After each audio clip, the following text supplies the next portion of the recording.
Okay, let's talk about running backs here. We got Damien Williams first, Chicago Bears.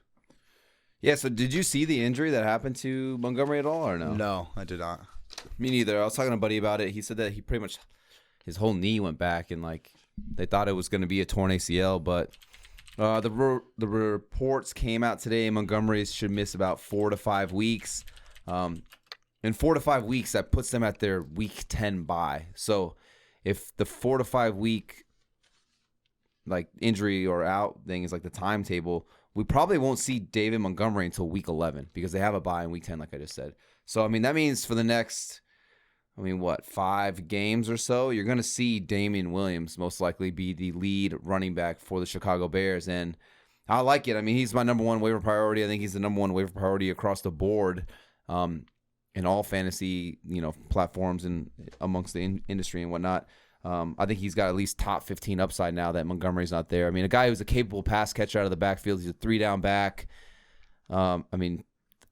One thing I was worried about with him in Montgomery in the beginning of the year was like how good Damien Williams is as a running back, and I was worried that he would eat into David Montgomery's production. Yeah, totally. We haven't seen that so far through the first 4 games, but it just shows that he is a reliable backup running back. And yeah, if I have the number one waiver priority, I'm definitely trying to get Damien Williams on my team. He's like a set it and forget it. And then the next 5 games until they get to that week 10 bye, they play the Raiders, which is a plus matchup, the Packers, which is a plus matchup. Bucks is a tough matchup. You never really want to start your running backs against against the Tampa Bay Buccaneers. But a guy who can get you a couple catches out of the backfield as well. So maybe a safe floor for Damien Williams. Then the 49ers, which is a plus matchup. And then against the Pittsburgh Steelers, which is kind of like not the best matchup, but, you could probably start him against the Steelers as well. So, yeah, if you go out and get Damien Williams, you're basically putting him in your lineup as a solid RB2 who's got top 15 upside. Totally.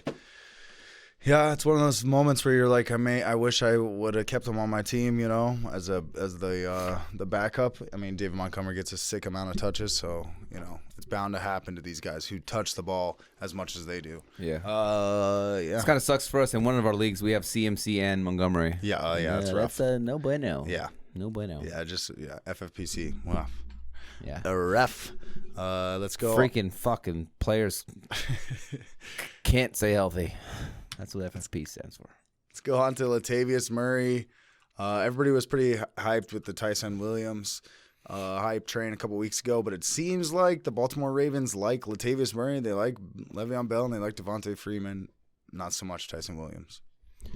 Yeah, so this one's kind of weird. I was looking at the roster percentages of players owned. I don't know how other...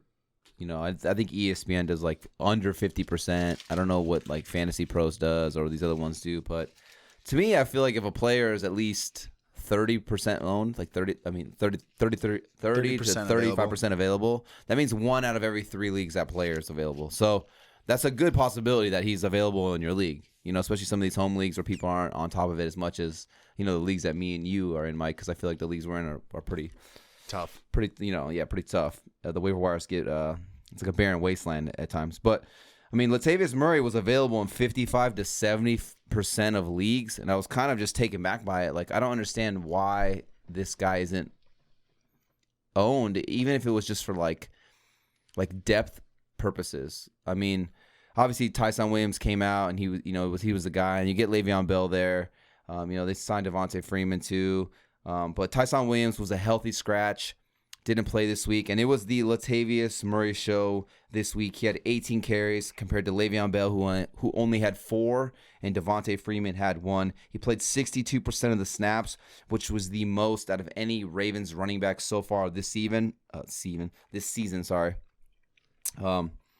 So it almost looks like they're giving him the reins to take over as the lead guy. And for what it's worth, he's had a touchdown in 3 of the first 4 games. Now, he hasn't been super efficient with his running. I don't think he's topped over 70 yards in any game so far. But we kind of saw last year what Wayne Gallman would do with the Giants in terms of he would get you like 50 to 60 yards on the ground, but he would get you a touchdown like every week. Yeah, I mean, remember that streak Gallman had? It was literally crazy. It was literally like 5 or 6 weeks where he would just get you like 50, 60 rushing yards and a touchdown. So it's like, okay, like you knew what you were going to get. It was a safe floor. And, I mean, if they're going to give Latavius Murray 18 carries a game or 18 touches a game, yeah, sign me up all day. Like, I mean, he's a low-end RB2 for me going forward. And in terms of, like, who I think the, like, most talented running back is on that team, like, I don't think it's Le'Veon Bell. I think Le'Veon Bell secured the bag. He got what he wanted. He doesn't really care. Devontae Freeman's best days are way behind him. And then for whatever it is, Tyson Williams, maybe he's just too raw. He's just too raw in terms of like. Yeah, I played football. I played on the Ravens, but I was too raw. Yeah, but in terms of like pass protection and stuff like that, being able to, Latavius Murray's a savvy veteran that who can be a 3-down back. Pass protection. He doesn't. I don't think he has any catches on the year yet, but a guy who's a capable pass catcher out of the backfield. So yeah. I think they trust Latavius Murray more than any of those guys. So, yeah, if Latavius Murray was out there, it'd be Damien Williams, obviously, because I feel like he's going to be the guy. But, I mean, definitely throw a claim in on Latavius Murray. And FAAB-wise, dude, I'm dropping like 20, 30 – I'm probably dropping like 30, 40% on Latavius Murray at this point because we're kind of seeing through the first 4 weeks, like you're starting to see like the data and, kind of like the numbers of how teams are or what teams are doing and stuff like that. And to me, it seems like Latavius Murray is the guy for the Ravens going forward. So give me that guy. It took us a couple of weeks to figure it out, but it does seem as though that's their, ball carrier that they enjoy. I mean, like I said, when they get in close, it wasn't Tyson Williams they were giving the ball to. It's a touchdown in 3 or 4 games. So when they get in close, it's going to be Latavius Murray who's going to be getting those goal line touches. Yeah. 100%. Grab Latavius Murray. 30, 40%. Sign me up. Now we got Eagles running back Kenneth Gainwell. Tell the people why they should gain Kenneth on their team and do well. Yeah, I wish Dre was here because he'd be like, "This is my guy. This is my dude right here, dog." Bro, you should have seen him in college, bro. This is my dude. But yeah, I mean, to me, I wish Dre was here for this one because he probably would be able to sell you a little bit more on me, and he'd probably be able to have a little bit more stats on him than I would. But I've said it once, I'll say it a million times. You can never have enough running backs. Like, I would rather have 6 running backs instead of 6 receivers. Like, I just feel like receivers are easy to replace. Running backs, not so much to replace. That's why I was surprised like a guy like Latavius Murray was so widely available. But yeah, Kenneth Gainwell, the rookie out of Memphis, he's widely available as well.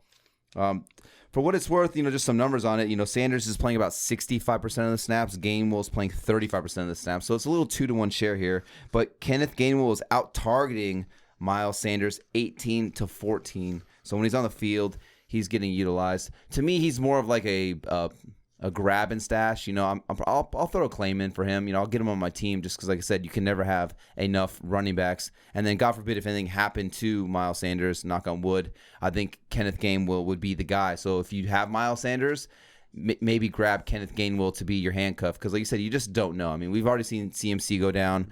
David Montgomery. Yeah, David Montgomery. So it's always just nice to have. For me personally, I always try to have at least one handcuff. I always want to handcuff like my top tier guy. Like Zeke. I have Zeke in a ton of leagues. I have Pollard in every league because it's like if anything happens to Zeke, like I want to make sure I have that guy. You can start Pollard now. You know what I'm saying? For sure, yeah. But so yeah, he's more of a handcuff to me, more of a bench depth stash right here. But yeah, Kenneth Gainwell, we'll see what he could do continuing going forward. I still think Miles Sanders is the best running back on this team.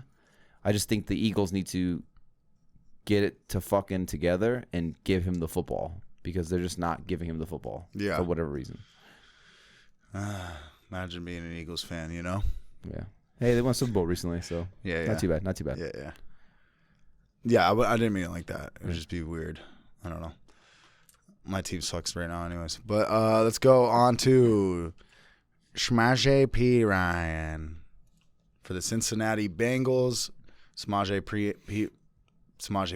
Sell the people on our boy, Big Beard Boy. Big beard, yeah. One of the best beards in the game. Kind of looks like Truly. Ricky Williams almost. If you Whoa. pull up a Ricky Williams picture, I'll pull one up. he's like bald like that, but he's got a beard like that. So, but unfortunately for Samaje Perine, he does not run like Ricky Williams does. I don't know. I'm not really big on Samaje Perine. I don't know how you feel about it, Mike. But, at first they were saying Mixon was going to be week to week. Now there was a report coming out today saying Mixon's day to day. It's a low ankle sprain. So I think it's kind of like a pain tolerance thing. How can they manage it? I'm sure Mixon will not practice at all this week. Maybe he'll get a limited practice in on like Friday or Saturday or whatever it is. So maybe Mixon misses one game.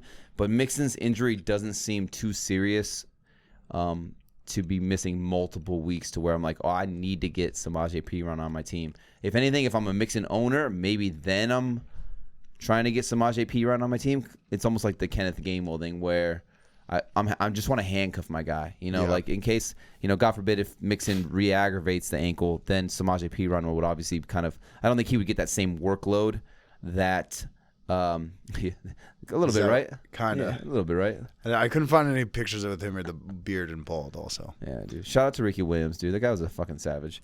Yeah. So I'm not sold on it. I'm not really worried about it. Like I said, if I'm a Mixon owner, maybe I'm putting a little more emphasis on trying to get Samaje Perine on my team because I don't want the ankle to get re-aggravated or hurt worse than it already is. Yeah. And then I'm trying to get my handcuff. But if I'm not a Mixon owner, I don't really care about this, to be honest. I mean, how do you feel about it? Yeah, I'm the same way. Samaje Perine's kind of like a guy that somehow ends up getting like offered as an extra in some trades all of a sudden. Like I don't know, yeah, I'm not too interested, to be honest. I think it's good that we talk about these guys because people are going to be like thinking about it, possibly. Yeah. But I think it's good. It's good to put our 2 cents in it. Yeah, I think if you have Joe Mixon, I mean, Joe Mixon's been having a pretty decent year this year, but I've never been like oh hell yeah, I love Joe Mixon guy. So why would I be excited for the less talented backup? You know what I mean? No, for sure, I agree. That's so. For fantasy wise, yeah, I'm all good on Samaje Perine. Okay, go on to the next running back here. We got Michael Carter, the singing sensation. No, wait, no, he plays running back for the New York Jets. Michael Carter. Why does that sound? Oh, he was the coach. Coach Carter, dude. Was that his name, really? I think it was Michael Carter. I don't know. Dude, you sold me, dude. You bluffed me, dude. Yeah, bro. And I'm a poker player. You bluffed me. But, yeah, you got Michael Carter here, the rookie out of North Carolina for the Jets. I mean, this is another one where, like, he'd be in that same tier or category as, like, a Kenneth Gainwell. Like, he's just a depth guy for me right here. I don't know how confident I would feel throwing Michael Carter into my lineup. I know he scored a touchdown this last week against the Titans, but the Titans are, I don't know what's going on with their team, but they are not good this year. I mean, they just lost to the Jets. That's crazy. Yeah, the Titans' defense is not very good. And, this was a positive game script, I guess you could say, or a neutral game script, I guess, maybe a better word. Which is a positive game script for the Jets. For the Jets, yeah. And how many neutral or positive game scripts are the Jets going to be in to where they, can run the ball and, they're not just throwing every play. And like I said, the Titans' defense not very good compared to some of the other defenses that the Jets will face off against. Will be better than that, obviously. But for what it's worth, just some numbers on Michael Carter. He did lead the Jets running backs in snaps last week in week 4. So far, it's kind of been like a 50-50 split in terms of the snaps between him and Ty Johnson. I don't know what's going on with Tevin Coleman. He's kind of just fallen off a cliff. He just seems like a veteran depth piece for the franchise at this point. And I mean, at least he's getting some touches, Michael Carter. I mean, he's averaging 12 to 13 touches over the last 3 games. So could this be a scenario where, maybe he's a rookie and they're just trying to get him acclimated to the NFL, into the system, and bring him up to speed? And like I said, Tevin Coleman's just kind of like the depth guy. I still think Ty Johnson will be utilized and involved to a certain degree. Will it be 50-50? Does Michael Carter eventually take over and it's 60-40? I mean, who knows? But like I said, you're looking at a running back who's currently in a timeshare on probably one of the worst offenses in the NFL. So I don't know how excited I am to get a guy like that on my team, let alone throw a guy like that in my lineup. So maybe a depth move Like I said, you can never have enough running backs. Yeah. So maybe as a depth move, I'm not mad at it. But I mean, like I said, timeshare, bad offense. I don't know. I don't really want something like that on my team. Yeah, I'm with you. I'm not running to my waiver wire to go pick him up. I think maybe, if you are in a spot like with, I'm trying to give a scenario, but I would say like, if your spot whether you have David Montgomery, you don't have Damien Williams, I could see where you want to try and like, correct yourself and get an upside guy. But I would definitely go grab Latavius Murray beforehand. I would grab other guys before Michael Carter. And if Damien Williams is already taken, I can understand why you would maybe go for somebody like Michael Carter. But yeah, like you said, with the game scripts, I can't. There's going to be 0 game. I mean, there's not going to be really any games where the Jets have an opportunity to just run the ball and control the clock and whatnot. Yeah. So he's kind of like a, break glass in case of emergency type of running back, Yeah. So like you said, I mean, hypothetically, like I said, we're in a league where we have Christian McCaffrey and Montgomery. So it's like, okay, if you're in a league like that, then all right, maybe now I'm trying to I just need some guy. A guy who is seeing 12, 13 touches a game. At least you're going to get like a safe floor. But what's the upside? I don't see too much upside. Yeah. Okay, let's go. We'll go into the wide receivers now. The wide receivers is always fun to talk about because who doesn't like watching wide receivers do their thing and stuff like that? What'd you say? You said you liked that video and it was really informative and now you want to subscribe so you can win your fantasy football league? Okay, go ahead. You wish that we would live stream and answer fantasy football questions every Sunday before the games? Okay, they sure do. AVG Fantasy Football has your back. Did you get what I did there? It was a little Dora the Explorer, a little back and forth. Like we weren't actually talking, but you thought maybe you did. Yeah, you thought. Yeah, I convinced you. It's called acting. What else did you say? You said that you want to be able to call in while we do live streams? Hey, should I start McCaffrey? Well, yeah. Here it is. This is an example of what's going to happen. Hello. Yes. I'm curious. Should I start Dalvin Cook? Then this is us. Yeah. Obviously, you should play Dalvin Cook because Dalvin Cook's like really good. So I'd say, it is matchup proof. So put him in your lineup. It's that damn easy. And then bam, you won your fantasy football league that week. But yeah, go ahead and subscribe to the YouTube channel if you want to see more videos just like this. If you want to see us answer questions live every Sunday before the games start, hit that subscribe button, hit the bell notification so you know right when we drop content for you to win your fantasy football league.